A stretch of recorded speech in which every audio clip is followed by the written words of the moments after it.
आप सभी का बुद्धा सेज 2.0 चैनल पर स्वागत है।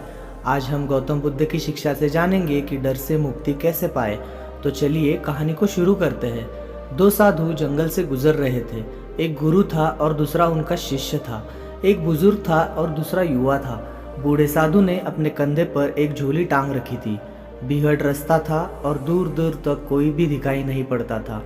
उस बूढ़े साधु ने अपने शिष्य से पूछा कि बेटे, जंगल में कोई डर तो नहीं है? गुरु की बात सुनकर उस युवा सन्यासी को बहुत हैरानी हुई, क्योंकि आज तक उसके गुरु ने इस तरह का प्रश्न कभी नहीं पूछा था।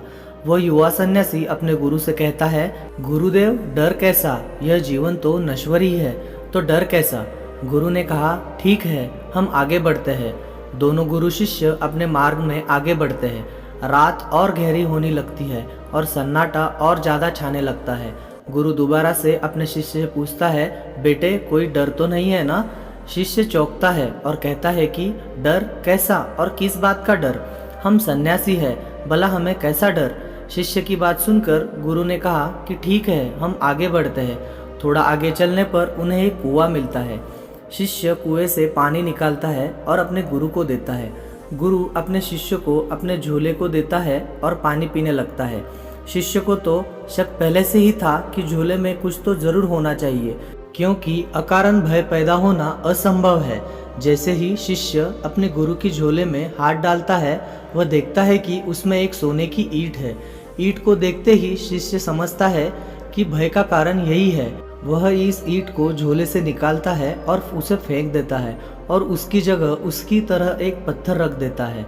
गुरु ने पानी पिया और अपने झोले को वापस लिया और अपने कंधे पर टांग लिया। वजन का एहसास हुआ, इसलिए गुरु को लगा कि ईंट है, और उसके बाद गुरु और शिष्य दोनों ही मार्ग में आगे बढ़ गए।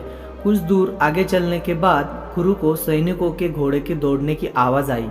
ऐसा लग रहा था मानो सैनिक उनकी तरफ आ रहे हैं। गुरु घबरा कर अपने शिष्य से पूछता है कि यहाँ कोई भय तो नहीं है, कोई डर तो नहीं है ना?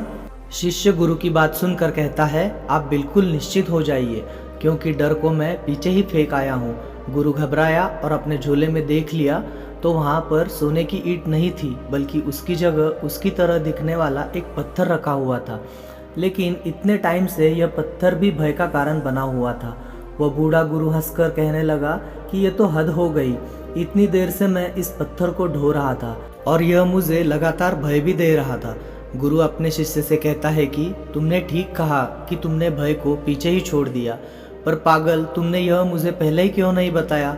मैं इतनी देर तक इस पत्थर के कारण भयभीत रहा। ये इतनी देर का भय बिल्कुल व्यर्थ था। शिष्य अपने गुरु से कहता है कि यदि ठीक से समझो तो जो पहले भी भय था वह भी व्यर्थ था, और वजन सोने की ईंट का भी है और पत्थर का भी है। यह पत्थर दिखाई पड़ता है और वह सोना ही दिखाई पड़ता है। यदि आप भी इस पत्थर को ना देखते तो आपकी पूरी रात डर में बीतती। इसके बाद वह बूढ़ा गुरु अपने झोले से उस पत्थर को निकालकर फेंक देता है और पूरी रात निश्चितता के साथ सोता है। दोस्तों, भय सिर्फ हमारी मान्यताएं हैं। यदि आप वास्तविकता को नहीं देखोगे तो सोना भी भय देगा और पत्थर भी भय देगा। अगर एक बार वास्तविकता को देख लिया तो कैसा भय और कहाँ का भय? अपने जीवन से भय को समाप्त करने का केवल एक ही तरीका है, और वो है वास्तविकता को देख लेना। तो दोस्तों, आज की यह गौतम बुद्ध की कहानी आपको पसंद आई हो तो नीचे कमेंट बॉक्स में ज़रूर लिखें, और चैनल पर पहली बार आए हो तो चैनल को सब्सक्राइब ज़रूर करें। उसके साथ ही इस कहानी को अपने दोस्तों के साथ शेयर करना ना भूलें। दोस्तों, आज के इस कहानी में सिर्फ इतना ही। दोस्तों, हम आपसे फिर से मिलेंगे ऐसे ही एक लाइफ चेंजिंग वीडियो के साथ। तब तक के लिए आप जहाँ भी रहिए, खुश रहिए और खुशियाँ बांटते रहिए। तब तक के लिए धन्यवाद।